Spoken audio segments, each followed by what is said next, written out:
Hello, everyone. This is Coach Matt for the Seattle Chess School.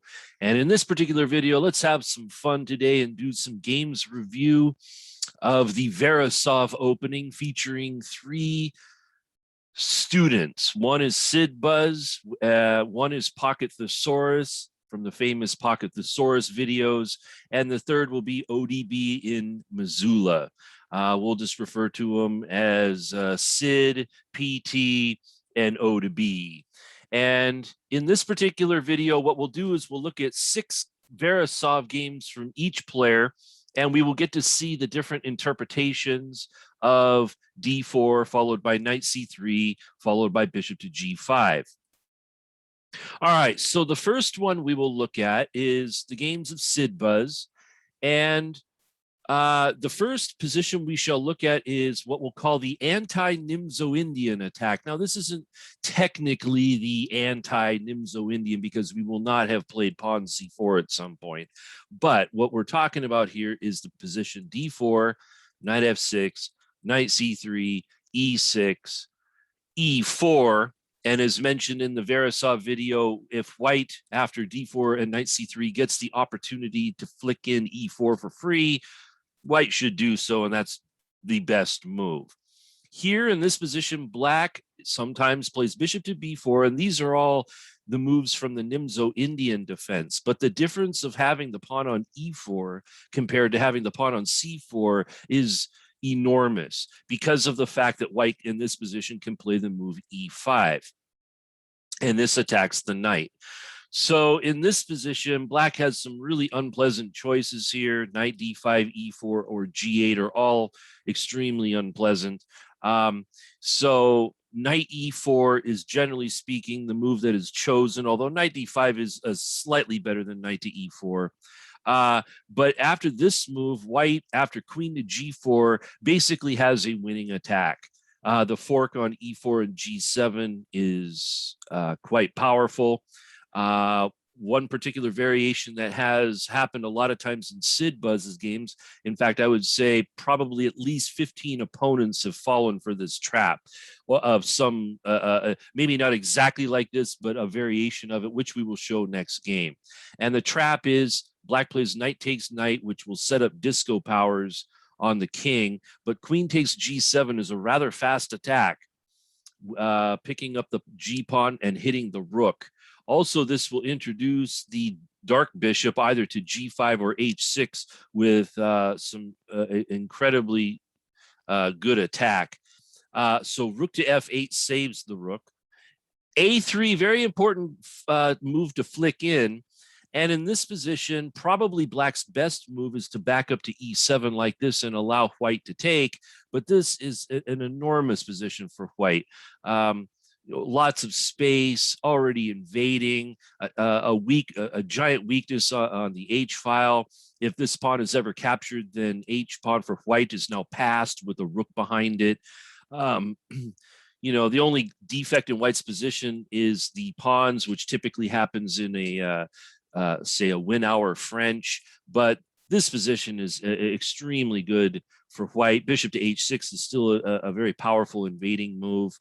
So, but this is the best that black can do here, but this is still a great attack for white. If black backs off with bishop to a5, then another important move here is b4. This cuts off the protection of the knight. It also diffuses the disco onto the king. And if black chooses to save the bishop, which many of the opponents have done, white has a winning move in the form of bishop to g5. This simply wins the queen. Black can throw some stuff in the way, but this will win the queen nonetheless in any variation. And Sydbuzz, I believe, has had every variation of this attack, one of them being f6, take with the bishop, which still traps the queen.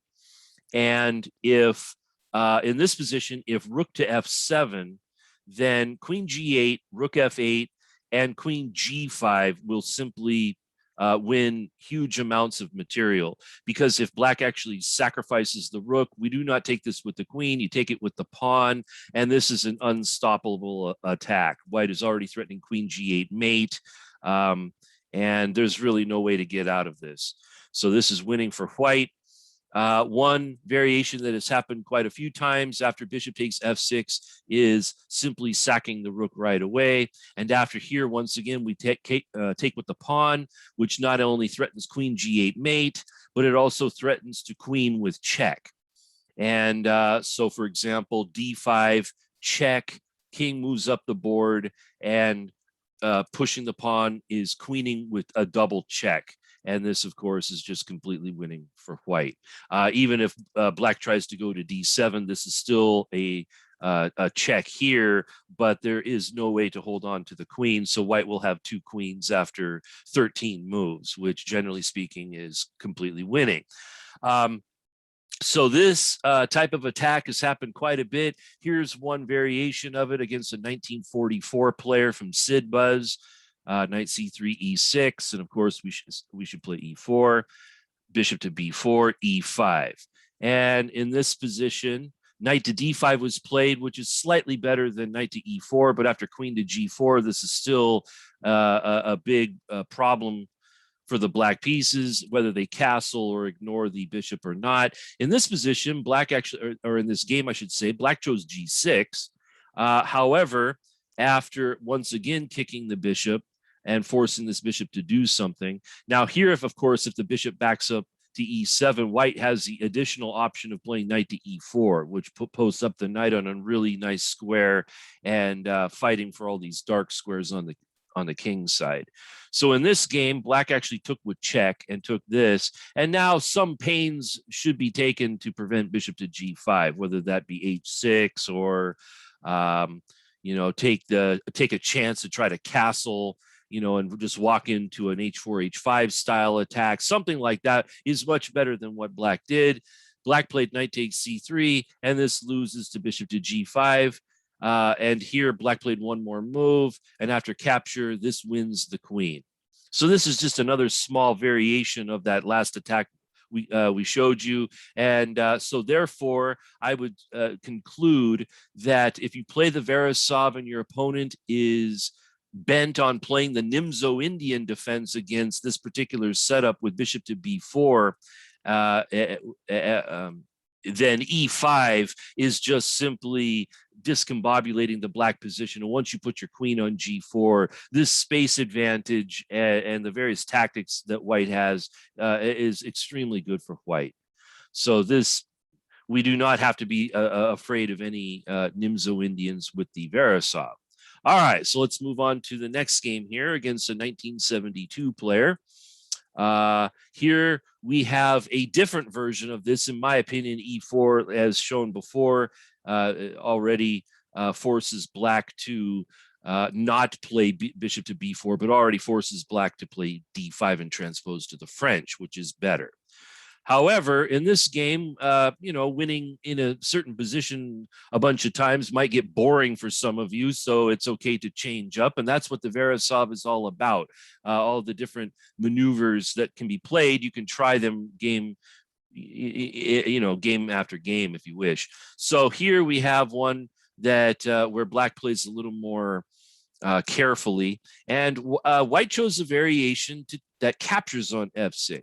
And like was said in the Veresov video, generally speaking, taking on f6 should either win some tempi of some kind or force black to capture back with a pawn, and thus weakening pawns on the king's side. In this particular game, we'll actually see neither of these, because after bishop takes f6, no pawns get damaged, and white does not win a tempo on this move.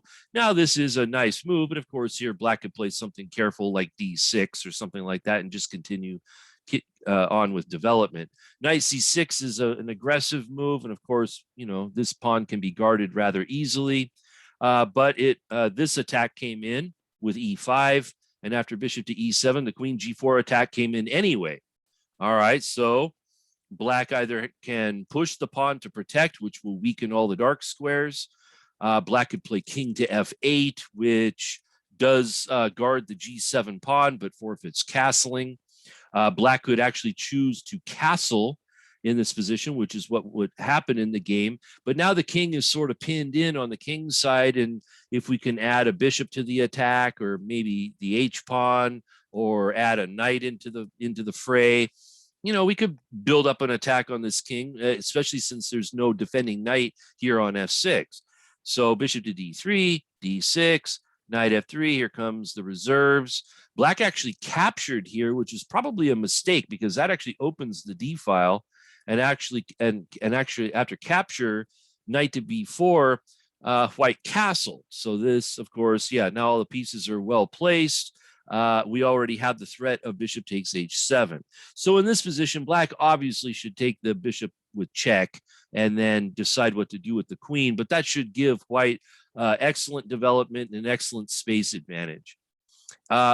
Unfortunately for black, c6 was played, which if given one more move, I mean, this would probably work. However, Sydbuzz was hip to the tactics and played bishop takes h7, which immediately does a discovery on the queen. King takes h7, rook takes rook, rook takes queen, rook takes rook. And white decided to finish this attack off in the most direct way, which is to start sending Harry up the board. So here comes, the idea of h5, h6, and go for an attack on the king, which has almost no defenders. Black tried to run away, but the pawn just kept going. b6, go pawn go, g6, and then knight to g5, possibly threatening h7, queen f4, knight ce4, all kinds of things swarming around the king. Black chose to trade off, and now queen f6 is already a threat. Bishop to b7, and now some accuracy here from Sydbuzz. First, h7 check. Cannot block this with king to h8 because of queen f6 mate. And on king to g7, very simply, just queen f6 check, king f8, queen with mate. And the game was over. Very nice. Okay, so let's go to the next game against a 1926 player.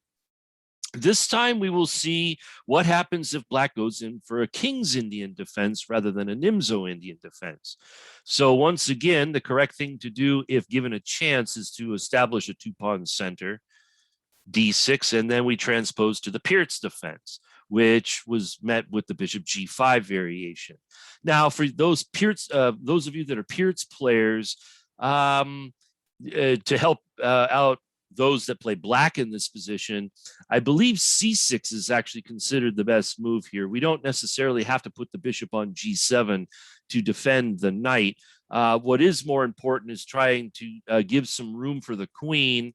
And also, basically, black wants to also play b5 at some point, since white with bishop to g5 might be angling for a queen d2 queenside castle. So black could meet all of this with b5 and queen a5, etc., and try to get some play on the queen side. But we don't necessarily have to worry too much about this particular capture because black has plenty of pawn breaks and now has the bishop pair. So white probably won't really take on f6, and white's not really threatening to do that. Nevertheless, in this particular variation, a lot of players who play the king's Indian defense will play this as a knee-jerk move because it develops a piece and also attacks the knight. And here it may turn out that queen d2, and again angling for a queenside castle, is white's best setup, but then there are these variations with the immediate e5, and that's what Sydbuzz does here. And this is another variation for Sydbuzz that has won quite a few games. And so one of the variations that happened in this one is where black takes right away, white takes back, and this, of course, as the queens looking at each other. And, possibly thinking that you're diffusing the attack, some players might actually delight in the queen trade. However, the rook coming to d1 is actually way worse because this file is totally open, and in combination with the fact that this knight now has to move, and in this game the knight went passively back to g8. Most players here will play knight to g4, but this opponent played knight to g8. And after this, the pawn is being attacked, so diving in right away does have some risk to it, although after bishop takes knight f3, trying to hold on to the pawn with bishop to d6 might be met. Actually, that's one of the points with knight to e7. So let's see. Normally there is some sort of takes e7, but here it doesn't quite work. So this might actually be a reasonable defense if just simply bishop takes pawn. So that's why knight f3 was played, to actually defend against this. So basically the point is that diving in first and trying to go for the attack doesn't quite work for white. So this necessary developing and protecting move must be played first. And now black should probably try to bail out with a move like pawn c6 and prevent this knight from invading.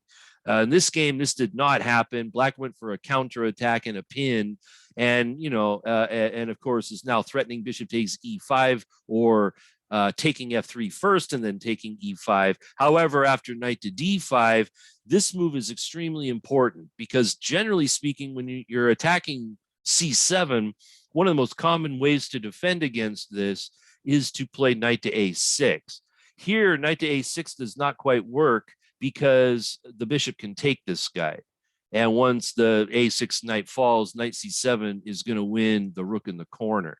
This is why back in on move 9 here, white does not want to play knight to b5. This looks like it does the same thing, but here when knight a6 is played, the bishop can't quite reach the knight. So these knights are kind of in a tangle with each other, but white can't land a knockout blow. So knight to d5 again is extremely accurate. And after bishop takes f3, which is a blunder, knight c7, black resigns here. And the reason why black resigned is not because he's losing the rook in the corner. It's because after king to f8, you just simply drop the rook, and that's already checkmate. So, and that happens in 11 moves. So this is a good anti-King's Indian or anti-Peertz weapon. Okay, so here's another. This is one where the opponent, rated 2019, plays a more of a rat, although knight f6 would transpose to what we were just talking about. So here we have an early attack on d4, knight to f3. Here, this one, I wouldn't say this one is the most accurate. Probably white should either pin this knight or guard this pawn in such a way that the knight does not get attacked. So say something like knight e2. The idea with this move is that if black goes for the pin, white can play f3, and the pawn will be firmly held. So knight f3 to guard d4 is not always economical when the opponent can pin, and then you'll have some problems. So here, black decides to kick the bishop first. And here in this position, because d4 might be a little tender, backing up like this and defending is perfectly okay. Here, Sydbuzz backed up and kept the pin on the e-pawn, which is very aggressive, but it does allow bishop to g4. And suddenly there is a massive attack here on the d4 pawn. So this was ignored. Bishop to e2, and black did a very simple remove the guard, take the knight, take, and then just simply wins the pawn. So this looks really good for black. However, knight to d5 was thrown in. So an aggressive move. And, of course, anytime you put anything on your opponent's side of the board, it does create threats, but it is important to see whether or not your opponent can just simply kick you away and force you to retreat. This did not happen. Black actually chose to capture and get rid of white's bishop pair, but the reason why this was played is because after queen takes f3, black decides to win a second pawn. So this is extremely greedy. Rook to b1, however, does develop the rook and skewer all of this. So this is not winning a pawn, not winning two pawns at least, because when black runs away, white gets one of the pawns back. Now, obviously, knight c7 is the threat. So in this position, black actually should not play c5. Black should actually do something about the threat. Unfortunately, that was not what happened. Black tried to threaten something else that was not very important, because after knight c7 check, black's losing a lot of material here. Perhaps he felt safe behind king to f8, but the very simple knight to e6 forces resigns. King to e8 is the only move, and then knight takes queen, and white has a lot of extra material. So even in this position, we lost the center pawn, but had enough activity with the pieces that, we can make some good tactics. Okay, so the final game from Sydbuzz will feature the Dutch Veresov or the Dutch defense, or however you want to put it. And of course, this could easily be achieved by the move order d4, f5, knight c3, and if white does not, if black does not want white to play e4, then the most solid way to do this is to play d5. So we've thus reached the position in the game. F3 was played. So this is one of these times when F3 in the Veresov is quite useful, trying to attack in the center of the board, knight F6, and then we have the, Veresovian moves here. So perhaps the plan is actually to remove the guard and then attack in the center. We shall see here. C5, counterattacking in the center seems okay. And white chose to, at this moment, to liquidate the bishop, which was in the Veresov video was mentioned, is a perfectly reasonable strategy in some cases. And in this position, black took with the G pawn, which severely weakens some squares over here on the king side. So I'm not entirely certain about the goodness of G takes F6. Here, white took on C5, which might have also been a little bit of a mistake. One of the problems with taking a C5 a lot of times in the Veresov is that the D pawn is now free to advance.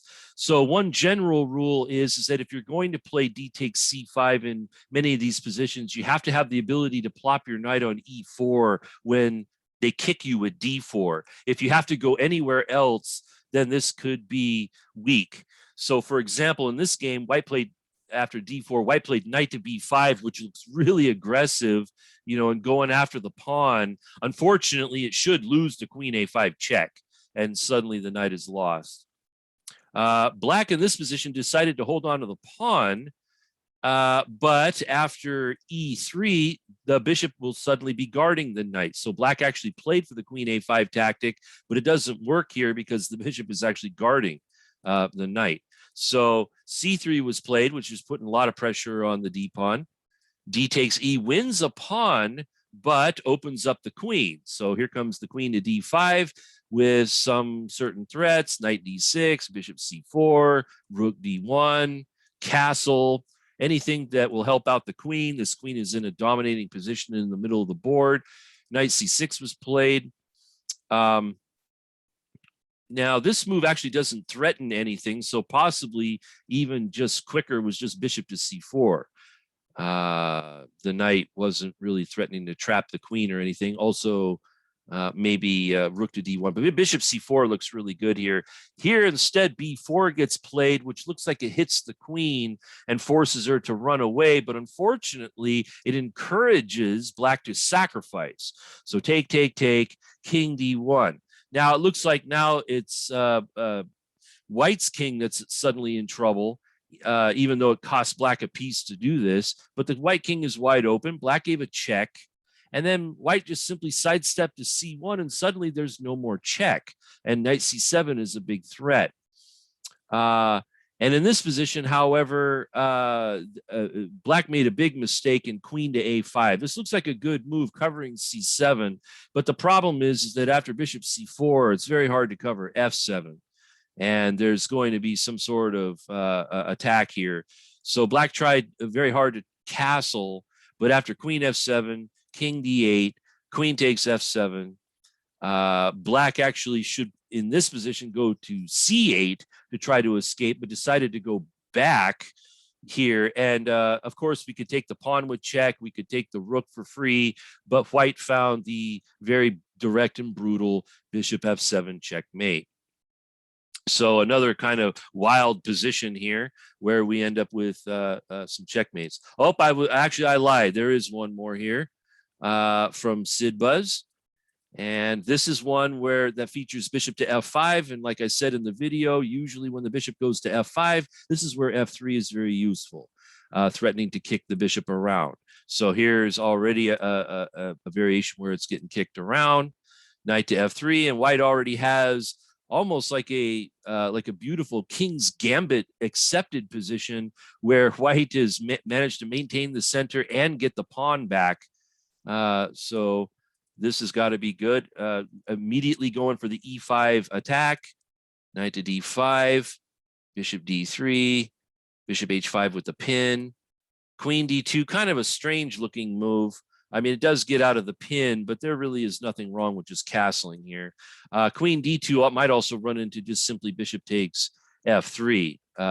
So this is not really a way, a decent way to get out of the pin. Nevertheless, and it also walks into another pin. However, this, even though this looks nice, this allows white to kind of get out of their tangle by castling and guarding this with the rook.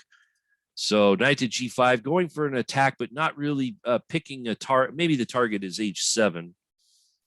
G6, which is a very strange way to do this because now the bishop is trapped. Knight ge4. So yeah, so we can see here, one of the ideas is to get the queen out of all this pin, threaten to capture on d5, and then invade with f6. So that's the start of this type of plan.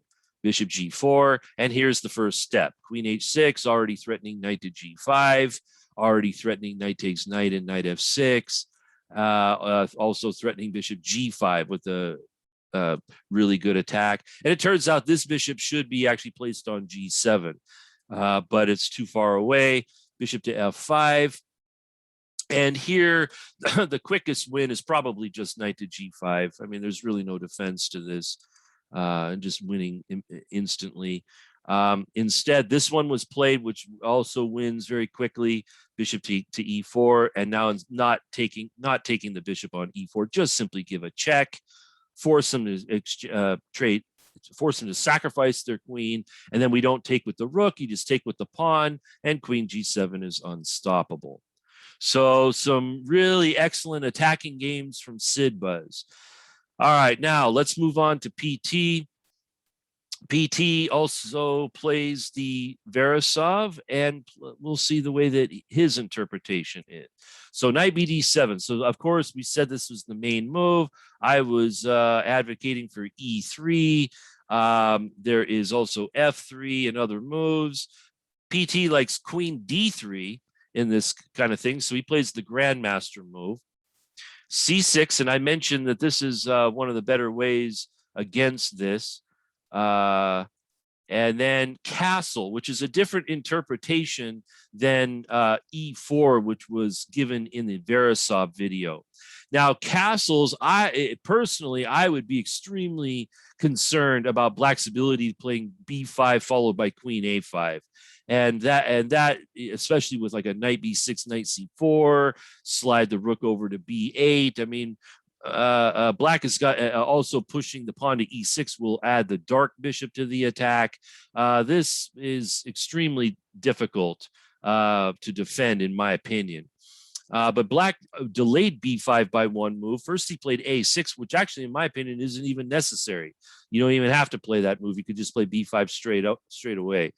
F3, so here is one of the ideas with this variation is to get in E4, which happens. Okay, so already White has got a well-developed position with a lot of contact on Black's position, but Black has got a very scary-looking pawn storm plus the introduction of the queen, which could cause some problems. So White ought to be quick about what happens here. So here comes the pawn first. Knight a4, very interesting way to try to stop this. I think one of the ideas is that if queen to a5, White could play b3 and kind of stop the pawn storm in its tracks, or at least try to. Let's see. Pawn takes first happened, and then after f takes, Black played queen a5. So this is a really nifty little trick because suddenly there's two pieces under attack. So this is what I was talking about in this variation. Black, generally speaking, gets a lot of attacking chances on the queen side, which is why castling on this side is kind of fraught with danger. You know, and a lot of White's pieces in this position are just simply hanging. So PT plays the only move that he can, which is to guard all the pieces like this. But of course, A2 is hanging. Black chose to capture once, and White captured back. And Black did not gather the difference in the position here and simply took a pawn and attacked the bishop, which looks really great in 1 million different ways, except for one, which is queen d8 mate. So this is shows one of the strengths in this particular opening is the fact that since white castles queenside a lot in the Veresov, we can make really good use of the D file in many different positions. Okay, so let's go to game number 2 against a 2003 player. This features the French move order. And like I said before, E4 is definitely white's best move. However, we see the PT interpretation, which is to play queen D3 even here.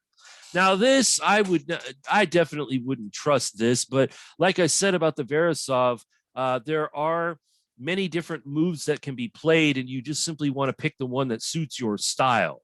So this definitely suits PT style.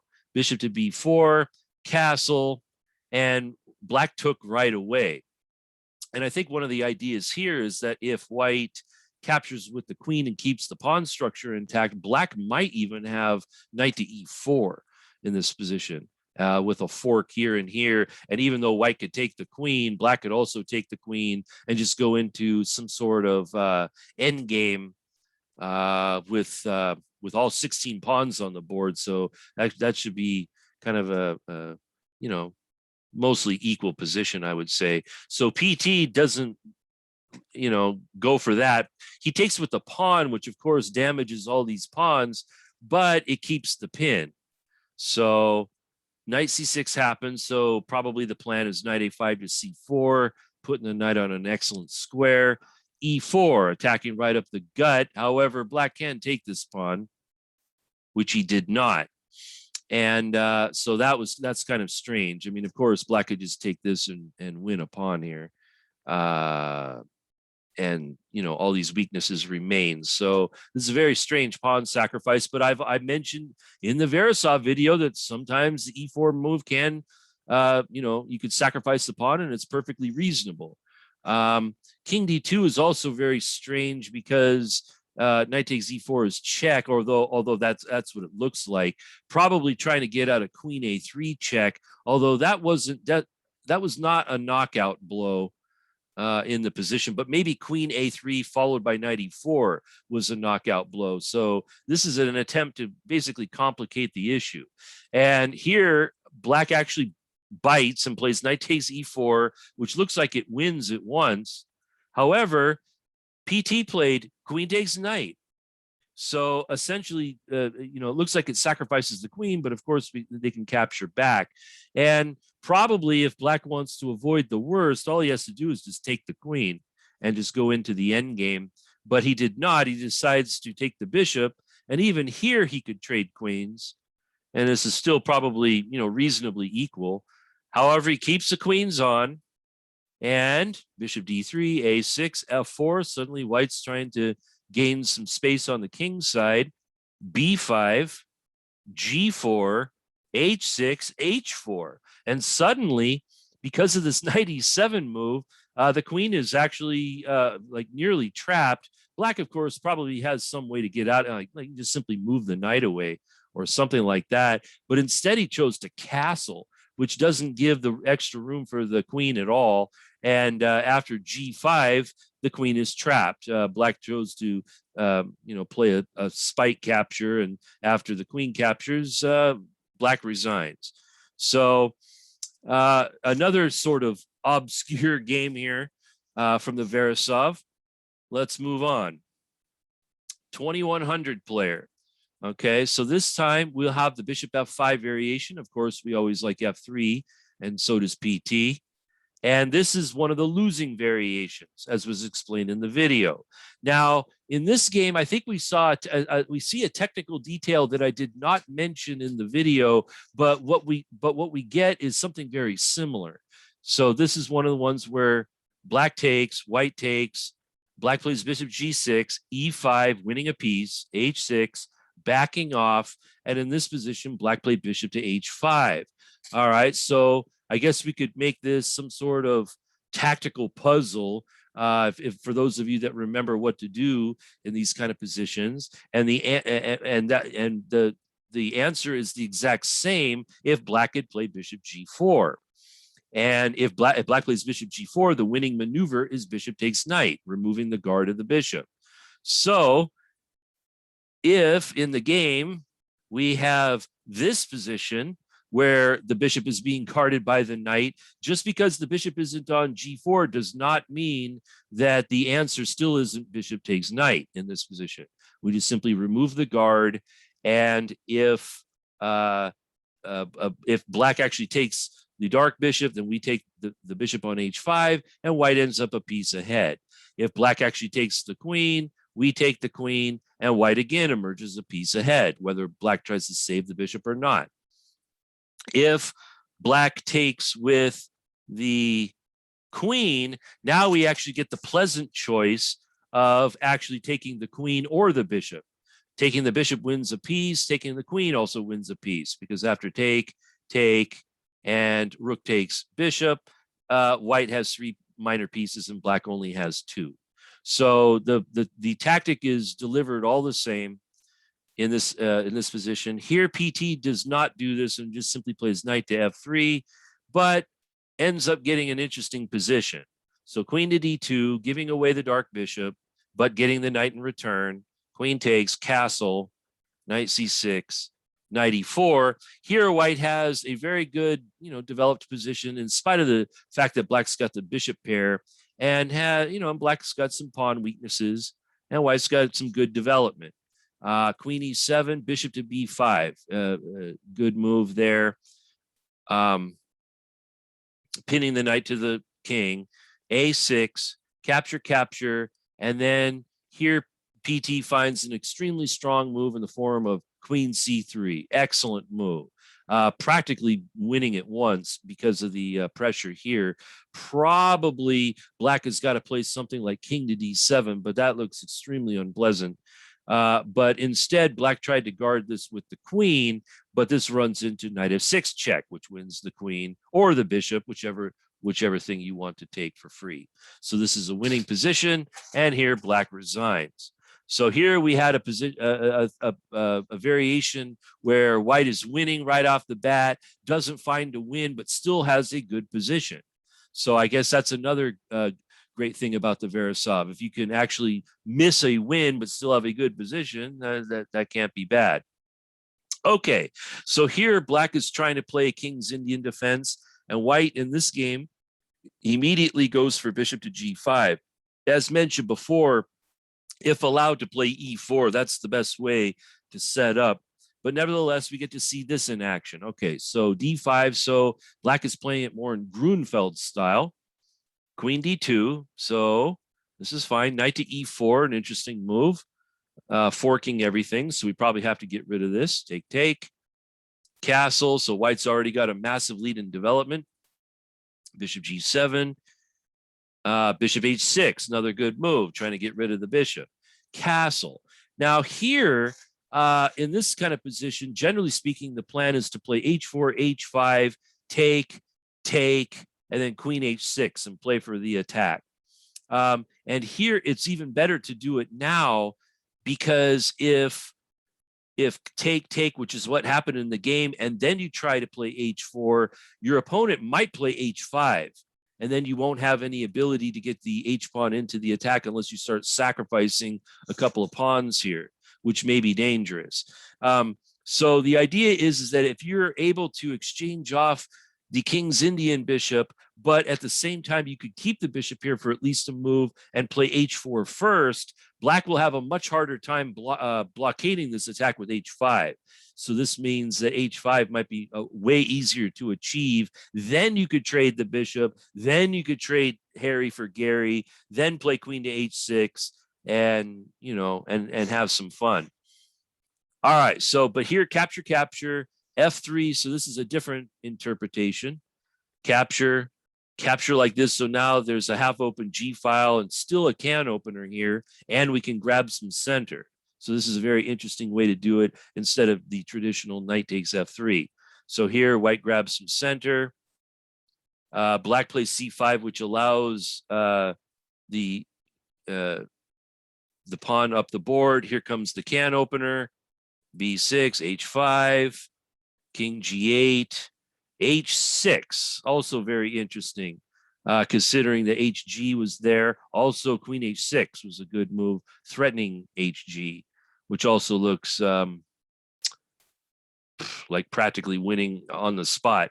Anyway, h6 is, of course, trying to angle for queen c3 and queen g7.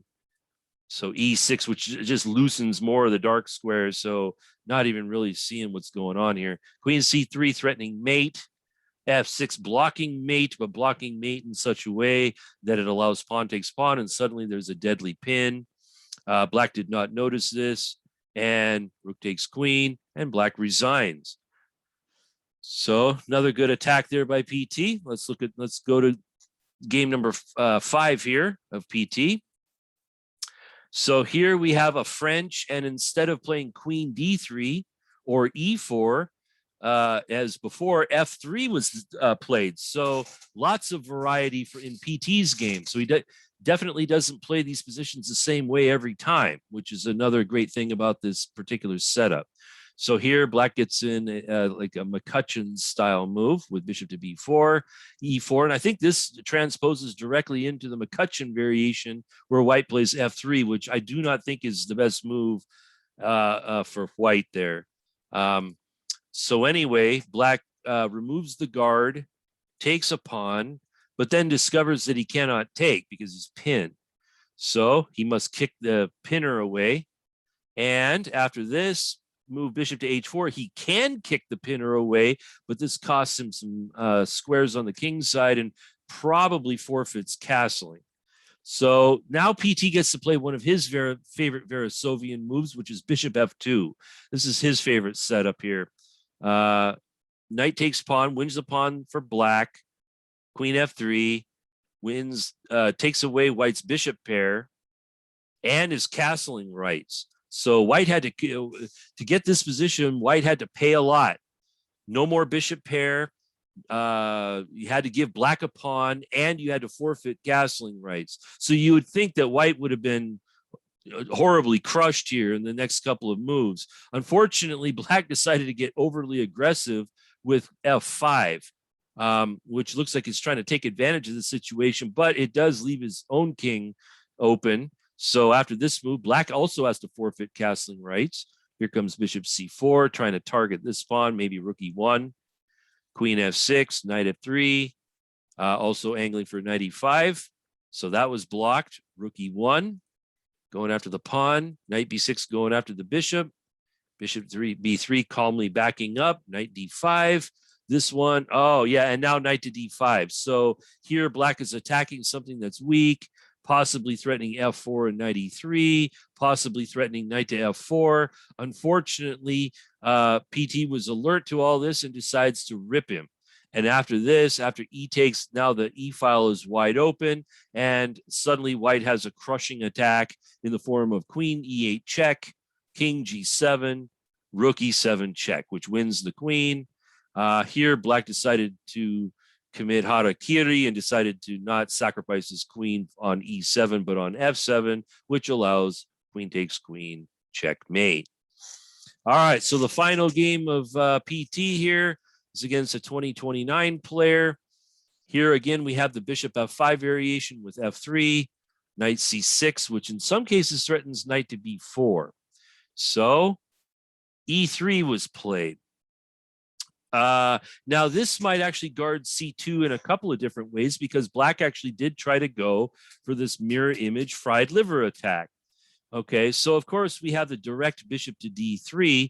There is also kind of, for those of you that have never seen this type of position before, and in positions where we don't have knight a3 to guard the c2, there is a secondary way to guard this pawn, which involves bishop b5 check. Now, normally this isn't very good when your opponent can block it with Charlie the c-pawn and kick the bishop away. But here you can actually kick it to a4, which actually does guard c2. Now, of course, something like this is probably not, everybody's idea of their favorite bishop or whatever. But, sometimes this might be a useful resource. Here, I think PT actually played the correct way, which is to simply give up the bishop pair right away. However, exchanging this knight for the bishop must be a good trade for black, or, by normal standards here. But here, white actually got some interesting play in the center and now has a two-pawn center. Castles, knight f4, trying to get his bishop pair back. Develops a couple pieces. Again, now trying to go after this bishop. Here, trying to trade off something. So white trades, but gives black an H file. So you have to pay attention there. Capture, and actually could have given him an A file, but queen takes. So this threatens B2, which was defended. Queen C7, which is threatening to do some attack on H2, which PT immediately preempts. So this way, the queen is already covering here. So this attacks the knight, forces him to go back. Bishop F4 forces the queen to do something. Rook D1, and now white has a perfectly reasonable position here with great center. Pieces developed. The bishop is excellent. Probably have to improve the rooks a little bit, but I would say we're doing just fine. Here, black castles, so black is probably dreaming of utilizing the H file. B4, so we have a can opener over here. There it goes. Like this, trying to build up on this, but this bishop is a firm defender. Even if the bishop has to back up to G3, this is still firmly defended. So this rips open the queen side. Take, really rips open the queen side. Queen B4, immediately threatening mate.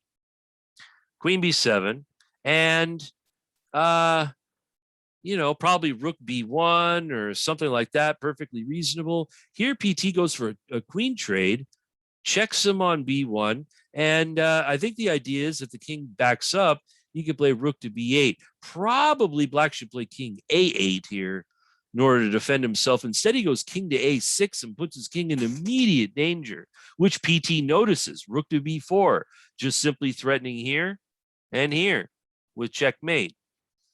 G5, here comes the threat. Black tried to block it with king to A5, but overlooked bishop C7 check. And after king to A6, rook A4 is checkmate again. So some really excellent attacking ideas here. Now let's go to O to B here. So let's see. So O to B has his own interpretation of the Veresov. Here we have the first three moves. C5. Okay, so in this one, we were looking at E4, going in for a reverse Albin counter gambit with this one, with the extra move bishop to G5.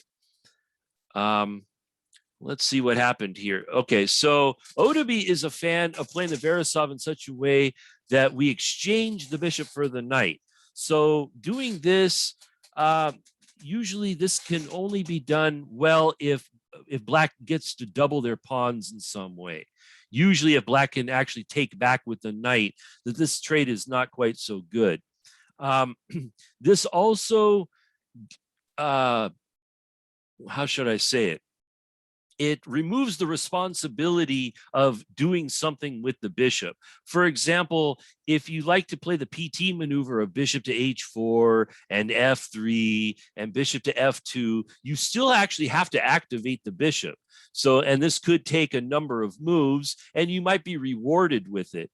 But if you play variations like O to B does, where you just simply capture on F6, then you don't have to worry about recycling the bishop on F2 or H4 or whatever. So it makes it a little bit easier. And here O to B plays the correct move here. You don't want to play E4 and open the center for the two bishops. You want to play E3. So this is a great move. E5. Now here, even though white wins this game in 9 moves, I think he can even do better by just simply capturing the pawn. In a lot of these Veresovs, whenever you capture anything with the D pawn, you're immediately unleashing your queen. So queen to D5 is a threat. And as mentioned before, if black chooses to use this as a weapon, white must have the move knight E4 to make this work. And in this position, of course, he has knight to E4. So this is a perfectly good move. It, threatens to do some stuff. If even if black kicks you, you can go back to G3, and it's just much better if you can meet D4, any pawn to D4 with knight to E4. So D takes E is really good at once for white. Here he delayed it with one move, and this, of course, is preparing castling. Black closed the center, castle, knight c6, and then he found a way to unleash his queen by capturing like this. So now he's unleashing his queen and his rook. And after bishop takes c5, knight takes d5. Here, Black didn't like the position so much that they chose to resign here. I don't think this position is resignable, but this is certainly favorable for White, even in this interpretation. So we're off to a rip-roaring start here. All right. So game 2, d4, d5, knight c3, knight f6, bishop g5, knight c6. Okay. So in this one, e3 is okay. F4 might be interesting, just simply blocking out e5. Okay, but in this position, O to b6 with his guns here and actually captures on f6 in such a way that pawns get doubled. So like I said in the Veresov video, if you're a type of person that likes to double your opponent's pawns and take advantage of that, then this would be the variation for you. Now, e4 is extremely aggressive, but probably not necessary. Probably okay just to play e3, but this shows what can be done in this line. So here Black decides to make it a big fight in the middle of the board. White plays knight takes d5. Already this knight is well posted. Knight takes. This one is not well posted because it can be kicked, but of course now Black can also play c6. So they have a equal number of problems. And then Black plays bishop to g4. So the trick here, of course, is White can take the bishop for free, but walk right into knight c2 check. But unfortunately, this walks into a counter trick in the form of f3, and suddenly you got a fork here. So what do you want to lose? He says, okay, I want to lose the bishop. He gets to develop the knight for free. The knight runs away. He develops the bishop too, and suddenly White has this overwhelming position after 10 moves. a6, bishop a4, b5, bishop b3, a5. So Black's getting some initiative over here, but that's not enough. Castles with a model of coordination, b4, c4. This does cut off the bishop. So, in some cases, having this open diagonal is much stronger than pushing the pawn. Also, this knight can jump into d4. Also, the bishop can jump into c5 with check and then the knight to d4. So this move doesn't reinforce the knight anymore. It really closes off the bishop and, clogs up the position. Now, the other thing is that there's also the move bishop a4, which was probably winning it once or very close to. Very hard to defend this knight adequately, and also defending f6. But okay, so c4, knight e7, and here O to be missed, knight takes f6 mate. However, he did not miss it a second time.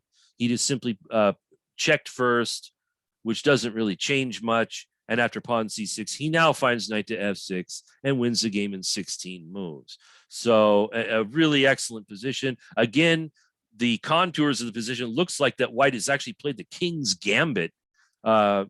King's Gambit accepted, where the pawn was actually regained and as was everything else. Okay, so let's go to game 3 here. d4, d5, knight f6, bishop g5, e6, a3. So this is another O to B special, where if bishop takes f6 is not palatable, he really likes to play a3 and block out bishop to b4. Now, this move might not be strictly necessary, but it is an interesting move to play, especially if your opponent is intending to play this, because they will have to change their strategy. So, and because White has the first move, you can afford to flick in somewhat, slow looking moves, but, I mean, if it's good for defense, then it's worth a tempo to do this. So h6, so again, we would expect him to capture at some point, but this time he chose to keep the pin, and then Black chose to break it. So bishop to g3. So again, we have one of these kind of weird positions after a few moves, but lots of play. And, the Black king is not very comfortable in the center or the king side. So, and then castling queen side, you're always walking into a bishop attack or a knight attack, or, e3 and bishop b5, something like that. So there's some things to worry about here. Bishop d6, knight e5. So he goes right up the gut, and black takes, which of course is a big mistake. This is a big mistake because after pawn takes, there's a fork. Okay, so white wins a piece. And now d4 was playing, and here, like I mentioned before, normally you need to meet this move by knight to e4, but since there's already a fork here, this is one of the cases where you can move the knight somewhere else. Now, obviously, knight e4 loses to knight to e4, so we definitely should move it to somewhere else. But because this fork is on, we could easily play a move like knight to b5. Really putting the pressure here, but the object, of course, is to collect a piece for free on the next move. You know, even if you want to be ultra, you know, like a pioneer or something, then you could play knight to b1 even, and it still wins a piece. You could even play this. If you want to be extra weird, you can go knight to a2, and this is still winning. Something like this. Here, Odeby chose to capture, which is a different way to do this, because when black captures, black did not lose a piece there. But after bishop to e5, attacking the pawn, probably black should throw in c takes b2. And this hits the rook. So this will force white to capture. But instead, black chose to take the center pawn. And then Odeby gets to take on c3 and have the bishop pair. And this bishop is kind of nice on this diagonal. So black tries to block it off. But now here comes another bishop. And check was given, and now the king is walking out in space, and white just castles. So again, we have 15 moves out of the opening. We have kind of a non-bookish position where the king is floating around in the middle.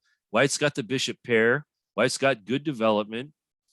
Black has got some space, but has a bit of a drafty king. So I would say white's better here. So then look at this. So now f4 happens, and now all the lines are going to get opened up to this king that can't castle. Also, this diagonal might get opened up here. So after gf, ef, queen b6 check, king goes to safety in the corner. Black plays this. So now all of a sudden there's a double attack here. White tried to defend it, but after take and take, that bishop is now gone. But the king is still a little bit drafty here.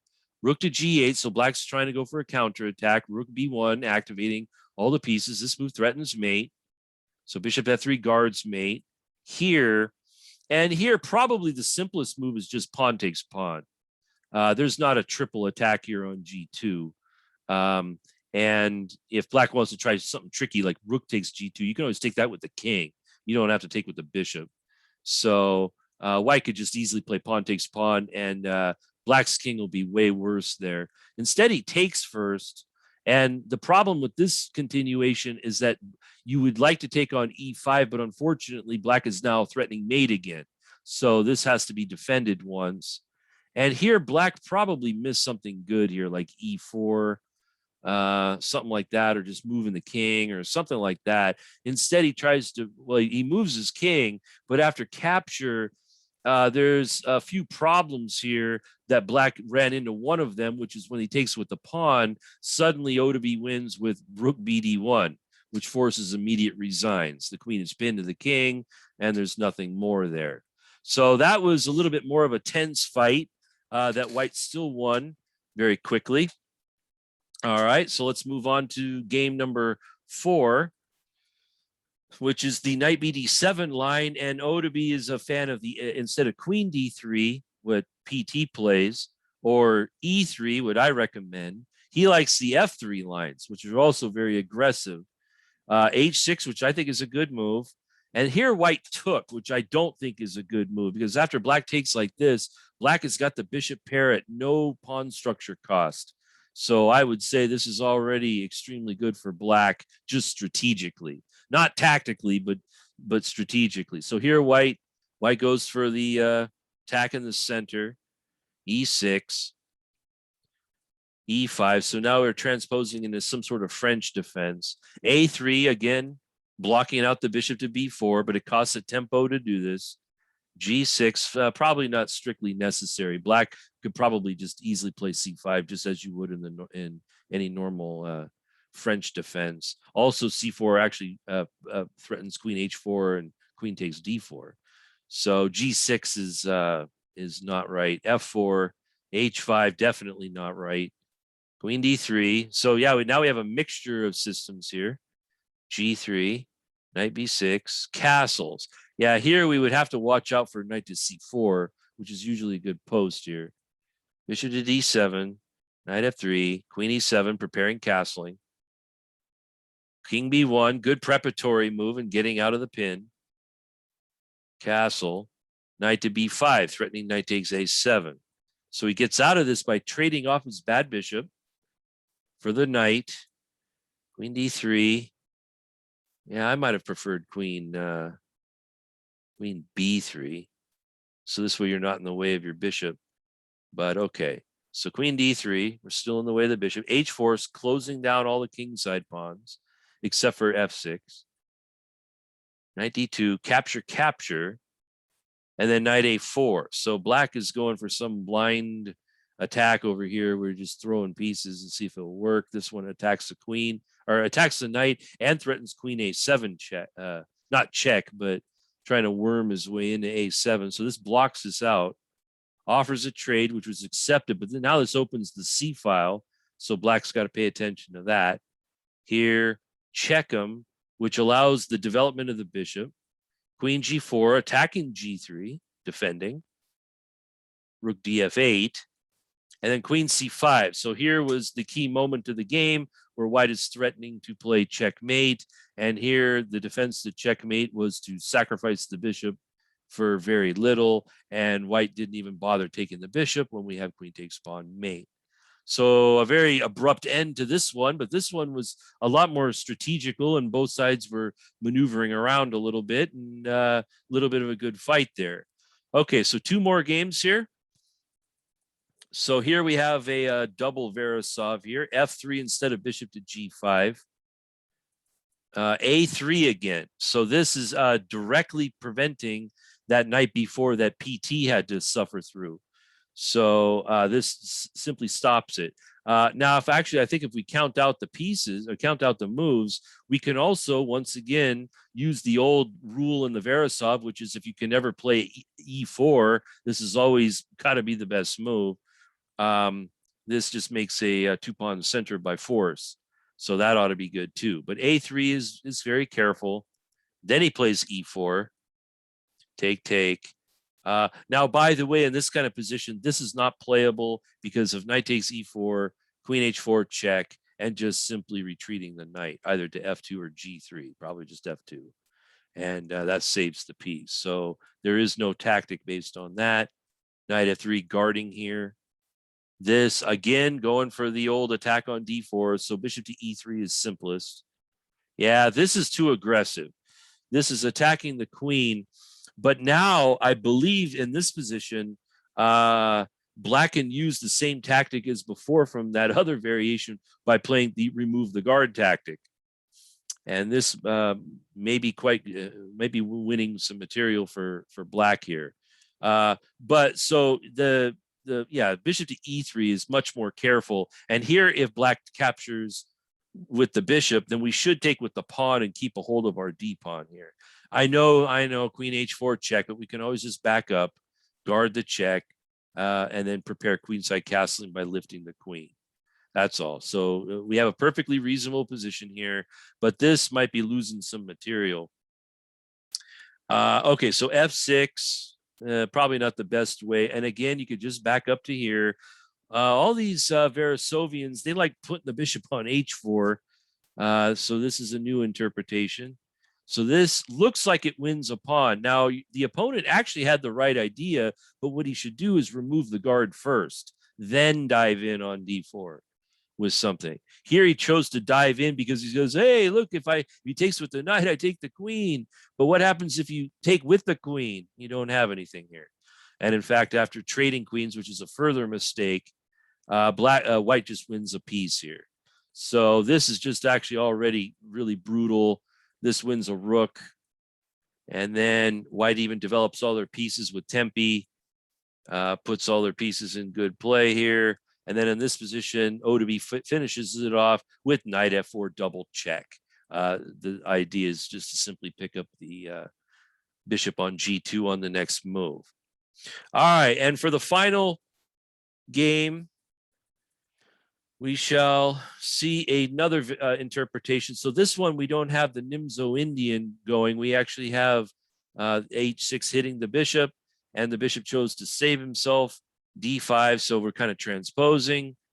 a3 once again, blocking out the bishop to b4, f3, and then e4. So this is one of the other points to the move a3 is that if this knight isn't ever going to get pinned, then constructing f3 and e4 is a little bit easier. So not a bad strategy by Odeby here. Capture, capture, threatening e5, winning a piece. So queen d7 was actually kind of a weird move. Here we could probably take a page out of PT's playbook and play bishop to f2, again threatening e5. Instead, he goes bishop to g3, which is a little bit different because when black captures and captures, now white has some weaknesses. King f8. Obviously, castles is met by rook takes h6, so this is another way to hand. He's going to hand castle here. So developing, threatening knight e5, b6. Here comes knight e5. Bishop c4 was played, already trying to build up on the f file, something like that. Bishop a6 offering a trade. So he takes, take, queen f3, and then suddenly black played rook to d8, which is well motivated. He wants to go after where white is weak, which is the d4 pawn. Unfortunately, he walks right into knight c6, which is a fork. And then after queen d7, before white played his next move, black resigned, probably noticing that instead of actually grabbing the rook, white has the very simple queen takes knight, which not only wins a piece, but it also forks the rooks too. So this is another brutal end to another Veresov. So yeah, so we got to see many different interpretations of how to play the position after d4, knight c3, and bishop to g5. I'd like to thank Odeby, PT, and Sydbuzz for contributing the games to this. And as usual, I'm National Master Bleorg here at Lee Chess. So if you want to send me your games via messages, I would be happy to put your games in the videos as well. As usual, this has been Coach Matt for the Seattle Chess School, and this has been a video on Veresov games from all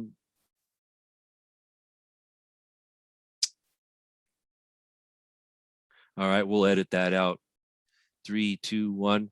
This has been Coach Matt for the Seattle Chess School, and we shall see you guys on the next one.